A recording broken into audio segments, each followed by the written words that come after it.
নমস্কার দর্শকবৃন্দ, নতুন জীবন নতুন দিশায় আপনাদের সামনে রাহুল শাস্ত্রী। আজকের এই লাইভ ইন প্রোগ্রাম, যারা ভাবছেন রাহুল শাস্ত্রীর সাথে কথা বলবেন, দেখুন যে ফোন নম্বর দেওয়া আছে, সরাসরি আপনারা আপনাদের সমস্যা নিয়ে কথা বলতে পারবেন। আপনারা এই রাহুল শাস্ত্রীর বিভিন্ন প্রোগ্রাম দেখেন বা শোনেন। আজকের যে গুরুত্বপূর্ণ বিষয়টা হলো, সংসারে দেখবেন আপনারা যখন সুখে স্বাচ্ছন্দ্যে আছেন,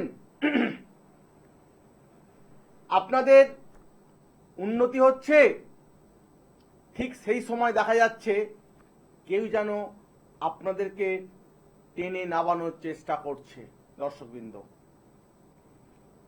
ঠিক কিরকম মহাভারতে যখন কর্ণ অর্জুনের সঙ্গে যুদ্ধ করছে গুরুত্বপূর্ণ মুহূর্তে, ঠিক সেই সময় দেখা গেছে কর্ণের ছিল সারথি শল্য। এই শল্য কর্ণকে এমন করছে কটু কথা যে বলছে, তুমি কর্ণ, তুমি যুদ্ধ করতেই জানো না, তোমার অস্ত্র জ্ঞান নেই। এইভাবে কর্ণকে কিন্তু করছিল মনের দিক থেকে দুর্বল। দর্শকবৃন্দ, ঠিক তেমনি আপনি যখন ঠিক উন্নতি করছেন, আপনার বন্ধু সার্কেল, আপনার আশপাশ যারা বসবাস করছে, ঠিক তেমনি এই সারথি শল্যের মতো আপনাকে বলছে যে আপনি যে বাড়িটা বানাচ্ছেন, আপনার বাড়ির ভিতটা কম হয়েছে। কেউ যেন বলছে আপনার ঘরের যে গেটের মুখ ঠিক হয়নি, ঘরের রং ঠিক হয়নি, এই বলে কিন্তু আপনাকে বিভিন্নভাবে বিড়ম্বনা তৈরি করার সৃষ্টি করছে, আপনাকে বিভ্রান্ত করছে। দেখুন, আপনি হয়তো গৃহ নির্মাণ করবেন ভাবছেন, বাড়িটা বানাবেন ভাবছেন, কিন্তু আপনি বাড়িটা বানাতে পারছেন না। কারণ একটাই। কি কারণ? দেখুন, কোনো ব্যক্তি আপনার বাস্তুর ওপর গুপ্ত ক্রিয়া করলো না তো? আপনারা কোনো গুপ্ত ক্রিয়ার শিকার হলেন না তো? বা দেখা যাচ্ছে আরো বিভিন্ন সমস্যা, এই নিয়ে আলোচনা চলে। দর্শকবৃন্দ, ফোনটা নিয়ে নেব। নমস্কার। নমস্কার। হ্যাঁ, কোথা থেকে বলছেন? আমি বলছিলাম কলকাতা থেকে, কলকাতা বেহালা থেকে। হ্যাঁ, বলুন। একটু আমার বিষয়ে জানতে চাই স্যার। আচ্ছা, আপনার জন্ম ডেটা বলুন, ডেট অফ বার্থটা বলুন। আমার ডেট অফ বার্থ হচ্ছে 1989। ডেটটা বলুন। সময় ডেট হচ্ছে 4 এপ্রিল। আচ্ছা, 4 এপ্রিল 4/4/1989। আচ্ছা, জন্ম টাইম? টাইম হচ্ছে 1:35। কত? 1:35 দুপুর। এ কোথায় জন্মস্থান? কোথায়? কলকাতায়। কলকাতায়। আপনি কি রাহুল শাস্ত্রীর প্রোগ্রাম দেখেন? দেখা হয় স্যার। আচ্ছা, আজকে আপনি আপনার কি বিষয় জানবেন? ব্যবসা নিয়ে একটু জানতে চাই। আমার বিজনেস? বিজনেস। ওকে, আপনার জন্ম বার হচ্ছে মঙ্গলবার, তাই তো? কুম্ভ রাশি, কর্কট লগ্ন, পূর্বভাদ্র নক্ষত্রে আপনার জন্ম, এবং নরগণ মানে মনুষ্যগণ। আপনি বুঝতে পারছেন? বর্তমানে যে সময়টি চলছে, এই সময়টি হলো বুধের একটা মহাদশা চলছে আপনার। কিছু প্রতিকার নেওয়া হয়েছে? সেইভাবে আমি কাউকে দেখাইও নি, সেরকম কোনো ইয়ে করি। আচ্ছা, প্রতিকার নেওয়া হয়নি, তাই তো? না। আচ্ছা, আপনি আমার একটু হরোস্কোপটা দেখতে দিন আমাকে, আমি বলছি আপনার সময় ডিটেলস, ঠিক আছে?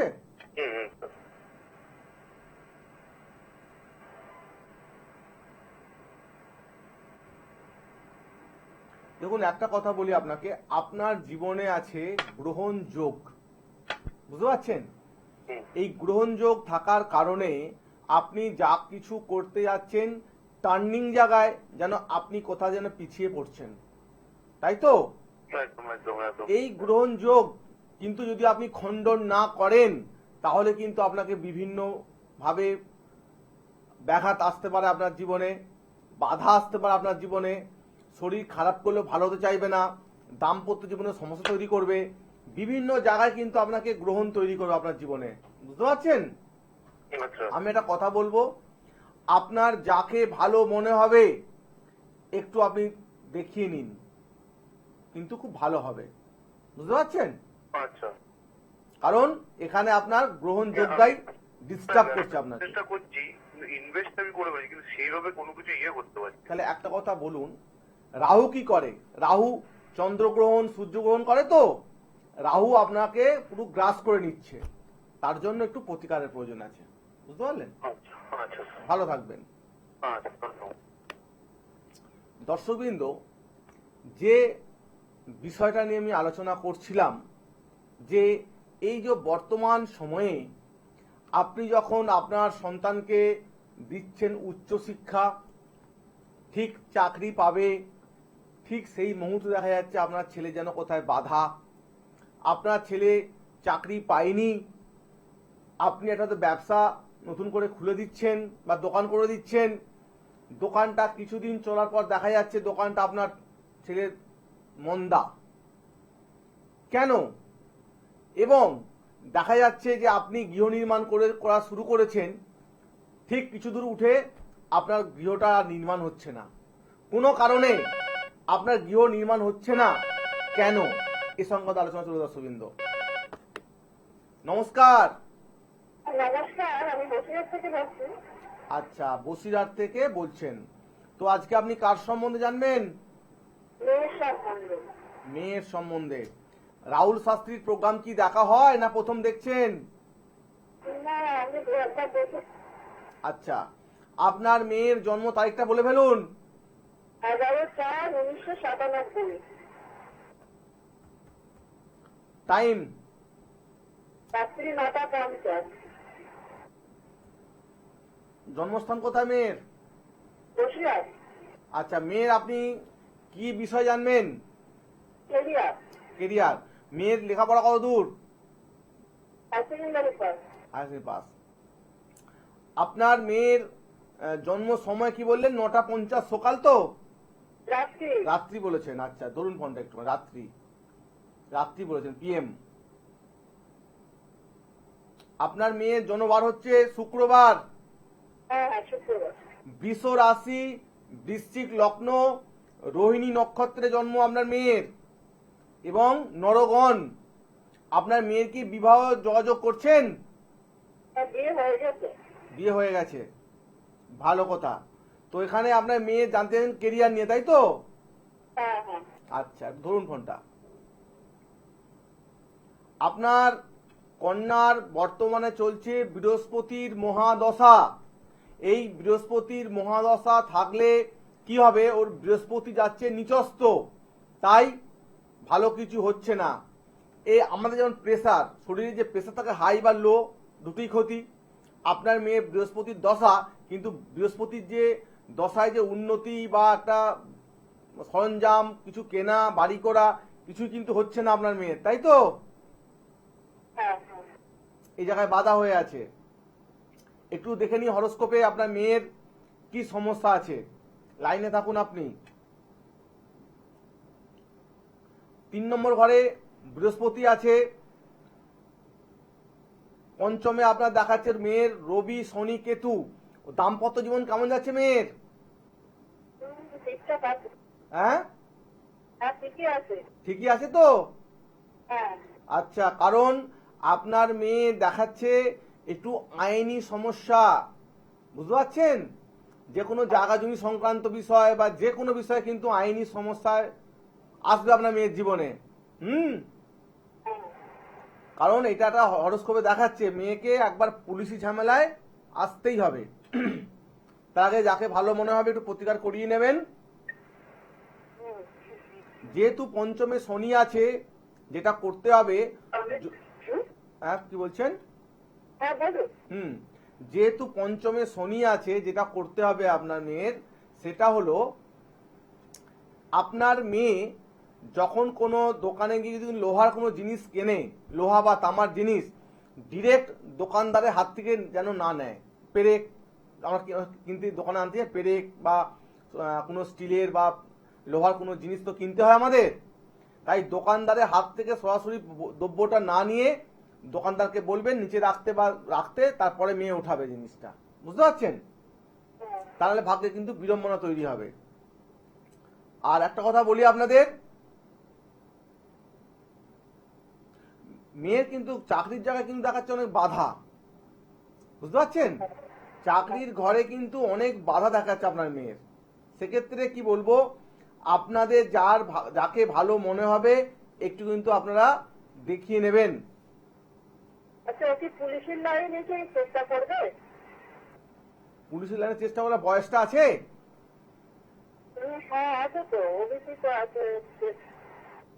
দেখুন একটা কথা বলি, মেয়ে কিন্তু গভর্নমেন্ট চাকরিতে চেষ্টা করতে পারে, কিন্তু গভর্নমেন্ট চাকরির যোগ কিন্তু আমি বিশেষ পাচ্ছি না হরস্কোপে।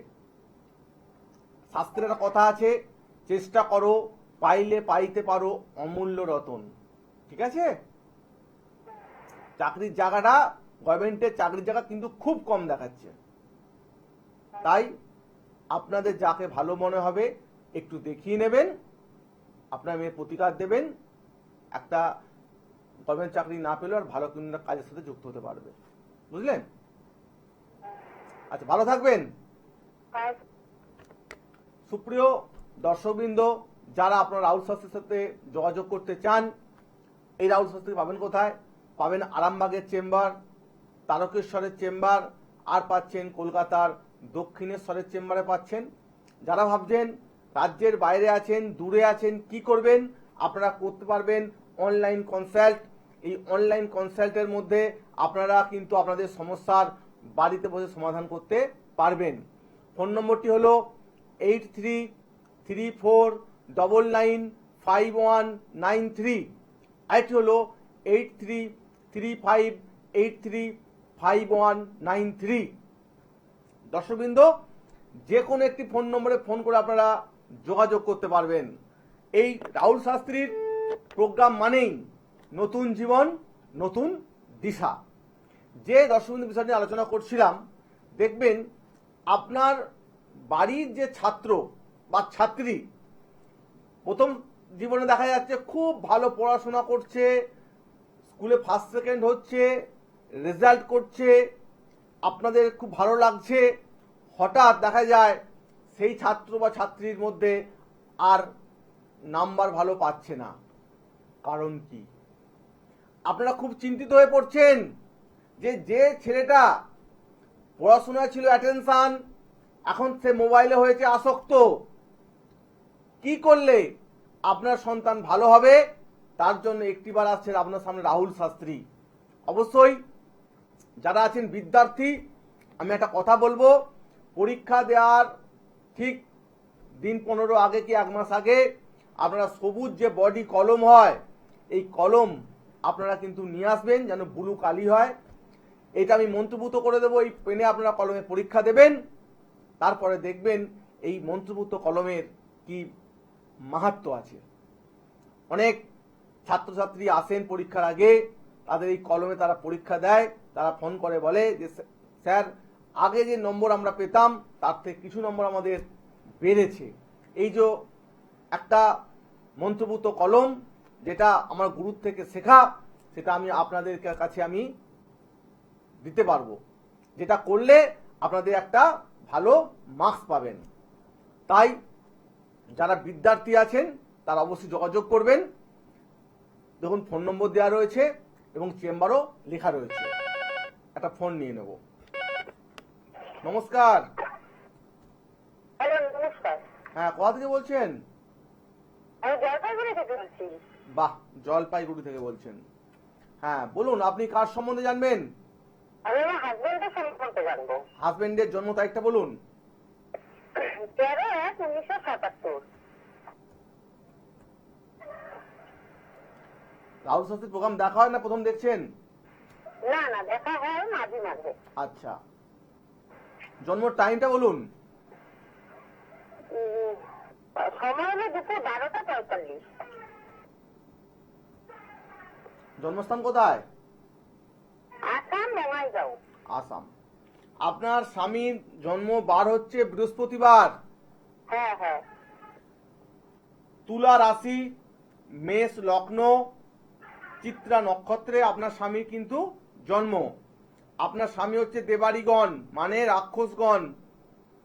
হ্যাঁ, আপনার স্বামীর কি বিষয় জানবেন? স্বামীর কি বিষয় জানবেন? স্বামীর শরীর স্বাস্থ্য বিষয়ে আর অর্থনৈতিক বিষয়ে জানবো। আচ্ছা, শরীর স্বাস্থ্য জানছেন, ঠিক আছে। আচ্ছা, দেখুন বর্তমানে আপনার স্বামীর কিন্তু চলছে শনির একটা মহাদশা। আপনার স্বামীর কিন্তু খেয়াল করেছেন যে মাঝে মাঝে বলে তার জন্য শরীরে কোথাও ব্যথাভূতি আছে? হ্যাঁ হ্যাঁ, আছে। এটা কি বলুন তো আমার পক্ষে জানা সম্ভব? হুম, আপনার স্বামীর যে সমস্যাটা আছে জানা কি সম্ভব আমার? হ্যালো, হ্যাঁ হ্যাঁ। বলছি আপনার স্বামীর যে এরকম ব্যথাভূতি হয়, আপনি আমাকে গল্প করেছিলেন? না। গল্প করেননি। তো যেটা মেন ব্যাপার হচ্ছে আপনার, মানে সারা শরীরে ব্যথা, কিন্তু কোমরটা বেশি ব্যথা। তাই তো বললাম সারা শরীর মেন হচ্ছে ব্যথা। ওর শরীরে গোটা শরীরে মেন হচ্ছে উপসর্গ হচ্ছে ব্যথা। এই যে স্বামীর যে ব্যথাটা হয়, আপনি কি আমাকে গল্প করেছিলেন আগে? না। আপনি গল্প করেননি। তাই এই রাহুল শাস্ত্রী পারে আপনাদের সমস্যার ঠিক মূল জায়গাটা কোথায়। এই জন্য হচ্ছে নাম রাহুল শাস্ত্রী, নতুন জীবন নতুন দিশা। একটু শুনে নিন এই স্বামীর আর কি প্রবলেম আছে, ঠিক আছে? আচ্ছা। কেন উন্নতি হচ্ছে না, সমস্যা কোথায়, আমি একটু বলবো আপনাদের, শুনুন। কথা হচ্ছে আপনার স্বামীর ভালো উন্নতি করেছিল, কিন্তু বিশেষ কারণে কিন্তু কাজের জায়গাগুলো বাধা হয়ে আছে, তাই তো? হ্যাঁ হ্যাঁ হ্যাঁ হ্যাঁ। এটা কেতু কানেক্ট হয়ে গেছে, লোকে পড়েছে বদনজর, ঠিক আছে? বদনজর বুঝেন কাকে বলে? হ্যাঁ হ্যাঁ। ব্যবসায় লোকের চোখ পড়ে গেছে। স্বামী কি ব্যবসা করে? গাড়ির ব্যবসা। গাড়ির- গাড়ির গ্যারেজ। হ্যাঁ, লোকের একটু চোখ লেগে গেছে, বুঝতে পারছেন? আচ্ছা। আরেকটা কথা বলি, আপনার স্বামীর জীবনে আছে গ্রহণ যোগ, চন্দ্রের সঙ্গে রাহু কানেক্টেড। আপনার স্বামীর জীবনে কিন্তু মূল বিভিন্ন বড় বড় জায়গায় অফার পেয়েছে, কাজের জায়গা তৈরি হয়েছে, কিন্তু ফল কিছু পায়নি। না না না, পাইনি না। এটা মূলে হচ্ছে গ্রহণ যোগ। রাহুর সঙ্গে চন্দ্র, যেমন দেখবেন সূর্য বেশ বড় হয়ে উঠলো, রাহু গ্রাস করে ফেললো। চন্দ্র দেখবেন সুন্দরভাবে, চন্দ্র মানে চাঁদ উঠেছে, পূর্ণিমার চাঁদ, রাহু সেখানে খেয়ে নিচ্ছে। হ্যাঁ। আপনার স্বামীর জীবনটা হয়ে গেছে এই রূপ, বুঝতে পারছেন? তাহলে এগুলো কিভাবে কাটবে আর কবে কাটবে? হ্যাঁ, ভালো প্রশ্ন করেছেন। আপনার স্বামীর এই সমস্যাতে কিভাবে বেরিয়ে আসতে পারবেন, সেটা হলো, এটা কিন্তু ফোনে ফোনে দিদি হবে না, ফোনে ফোনে হবে না। আপনাকে আসতে হবে রাহুল শাস্ত্রীর চেম্বারে, তবেই সমস্যার সমাধান করতে পারবেন। আপনার স্বামীর যে কোমরে যে ব্যথাটা হয়ে আছে না, একটা কাঁসারের গ্লাস নিয়ে আসবেন, ঠিক আছে? আজকে কাজ করে দেবো, কালকে ভালো হয়ে যাবে, এরকম ব্যাপার। 12 ঘন্টার মধ্যে আপনার স্বামীর কোমরে ব্যথাটা ঠিক হয়ে যাবে, ওইটা ক্ষতি করা আছে, বুঝতে পারছেন? তাই আপনাকে দেখাতে হলে কলকাতার দক্ষিণেশ্বরের চেম্বারে আসতে হবে এই রাহুল শাস্ত্রীর কথা বলতে গেলে, বুঝতে পারছেন? আচ্ছা। তাহলে আপনার স্বামী সুস্থ হবে এবং ভালো কিছু হবে, বুঝতে পারছেন? যোগাযোগ করবেন। ঠিক আছে। নমস্কার দর্শকবৃন্দ, যারা আমার এই প্রোগ্রামটা দেখছেন বা শুনছেন, দেখুন এই দিদি আমাকে বহু দূর থেকে ফোন করেছে তার স্বামীর সম্বন্ধে জানার জন্য। তার স্বামীর জীবনে কি হয়েছে, গ্রহণযোগ, লোকের বদনজর, মানুষ লোকে খারাপ করে দিয়েছে জায়গাটাকে, ব্যবসার জায়গাটাকে। এই জায়গায় কিন্তু সে অসুস্থ হয়ে রয়েছে, রোগ আর ভালো হচ্ছে না, বহু ডাক্তার দেখাচ্ছে। আমি বললাম এই ব্যক্তি যদি আমার চেম্বারে আসতে পারেন, থাকেন অনেক দূরে, যদি দক্ষিণেশ্বরে মায়ের কালী যদি মায়ের কৃপা হয়, যদি আসতে পারেন তাহলে এই ব্যক্তি কিন্তু হতে পারে সুস্থ। নমস্কার। হ্যাঁ নমস্কার স্যার। হ্যাঁ, কোথা থেকে বলছেন? স্যার কাটোয়া থেকে বলছি। কাটোয়া থেকে বলছেন। আজকে কার সম্বন্ধে জানবেন? মেয়ের সম্পর্কে স্যার। মেয়ের জন্ম তারিখটা বলুন। 30/9/2007। আচ্ছা, সময় খুব ছোট করে বলছি, টাইমটা বলুন। সকাল 9টা 10 কাটোয়া। আচ্ছা, 9টা 10। আপনি মেয়ের কি বিষয় জানবেন? হ্যাঁ স্যার। মেয়ের কি বিষয় জানবেন? স্যার হ্যাঁ ওটাও বলছে আর এই যে ওর পর কি নিয়ে পড়বে। মেয়ে কিসে অনার্স করেছে? হ্যাঁ স্যার। মেয়ে কোন ক্লাস? এইচএস দেওয়া হয়ে গেছে তো? হ্যাঁ মেয়ে কিছু কিছু কিসে কি নিয়ে পড়াশোনা করছে? অনার্সে পড়ছে? আর্টস নিয়ে। আর্টসে পাস কোর্সে পড়ছে না পড়ছে অনার্সে পড়ছে? কুসে পড়ছে? এবার এইচএস দিয়েছে স্যার। এখন রেজাল্ট বেরোয়নি তো? না বেরোয়নি। এখন রেজাল্ট বেরোয়নি। আপনি একটা কাজ করবেন, আপনার মেয়ের রেজাল্ট বেরোনোর সঙ্গেই হাতে যখন মার্কশিটটা পাবেন আমার যে ফোন নম্বর আছে যোগাযোগ করবেন, ঠিক আছে? আপনার মেয়ের একটু দেখে নি হরোস্কোপটা কি বলছে, ঠিক আছে? আচ্ছা স্যার। সানডে মানে রবিবারে জন্ম আপনার মেয়ের। হ্যাঁ মেষ রাশি, তুলা লগ্ন, কৃত্তিকা নক্ষত্রে জন্ম আপনার মেয়ে। এবং হচ্ছে দেবাড়িগণ, রাক্ষসগণ যখন মেয়ের বিয়ে দেবেন জটক বিচার করে বিবাহ দেবেন। এখন বর্তমানে মেয়ের চলছে মঙ্গলের মহাদশা, ঠিক আছে? এই মঙ্গলের প্রতিকারটা দেবেন। আর আপনার মেয়ের একটু দেখে নি চারটা কি বলছে, চাকরির চারটা, ঠিক আছে? ধরুন ফোনটা, টাইমটা শর্ট হয়ে এসছে আমাদের। প্রথমে বলি লগ্নে বুধ আছে, আপনার মেয়ের বুদ্ধি ভালোই আছে, বুদ্ধি দিয়ে কাজ করতে পারবে। দ্বিতীয় বৃহস্পতি অবস্থান করছে ভালো। একটা কথা বলি, নবমে মঙ্গল মানে অনেকটাই কিন্তু চান্স আছে মেয়ে চাকরি পাওয়ার জন্য যদি একটা প্রতিকার দিতে পারেন, ঠিক আছে? তো আমি একটা কথা বলবো, মেয়ে যদি ঠিক করে বিবাহ জায়গায় বিবাহ যদি না দেন, পুলিশি ঝামেলা, ডিভোর্সের যোগ এরকম কিন্তু আছে। তাই মেয়েকে এখন থেকে আপনি একটা প্রতিকার দিন যাতে মেয়ের কিন্তু ভালো হয়। তাই আপনার অনেক দেরি হয়ে গেছে, বুঝতে পারছেন? ঠিক আছে। মেয়ের প্রতিকারটা অবশ্যই দরকার। তাই আমি একটা কথা বলবো, এই মেয়ের প্রতিকার যদি এখন না দেন, যেমন মেয়ের ভবিষ্যৎ নিয়ে চিন্তা করছেন ঠিক তেমন মেয়ের কিন্তু প্রতিকারের প্রয়োজন। আপনি যদি আরো আগে দিতেন প্রতিকার, এই মেয়ের মাধ্যমিকের রেজাল্ট, উচ্চ মাধ্যমিকের রেজাল্ট কিন্তু খুব ভালো হতো। তাই যেহেতু প্রতিকার নেই, রেজাল্ট কিন্তু পরীক্ষা ভালো দিলেও কিন্তু দেখবেন নম্বরটা কিন্তু আশানুরূপ আসবে না। কারণ এখানে হরোস্কোপে দেখাচ্ছে যে ওর এক্সামের মধ্যে কিছু ওর লেখার যে বানান ভুল থাকার কারণে ওর নম্বর কাটা যাচ্ছে এই মাইন্ড ভাইব্রেশনের জন্য। তাই ওর যাতে প্রতিকারটা পড়ে বা দেয়া হয় সেটা দিকে আপনি নজর দেবেন, বুঝতে পারছেন? কি নিয়ে পড়বে? আমি কি বললাম, যখন আপনার মেয়ে রেজাল্টটা বেরোবে আমাকে ফোনটা করবেন, কোন সাবজেক্টে অনার্স পড়বে আমি বলে দেবো। না সেটা তো অবশ্যই, তবুও একবার বলছি কি নিয়ে পড়াটা ভালো আমি হবে। কেন কথাটা বুঝতে পারলেন না? কারণ মেয়ে কিন্তু সায়েন্সে গেলে ভালো হয়, ঠিক আছে? মেয়ে কিন্তু হ্যাঁ, মেয়ে কিন্তু সায়েন্স নিয়ে পড়তে আর্টসে যাবে। তাই এখানে মেয়ে কিন্তু আর্টসে কেন গেল, যদি আপনি আগে প্রতিকার করাতেন মেয়ে আর্টসে পড়লে ভালো রেজাল্ট হতো, এই সায়েন্স নিতে পারতো, কিন্তু ও আর্টসে চলে গেছে। এই মেন হচ্ছে গাইডলাইন। আজ প্রোগ্রাম এখানেই শেষ, আপনি পরে যোগাযোগ করবেন। নমস্কার।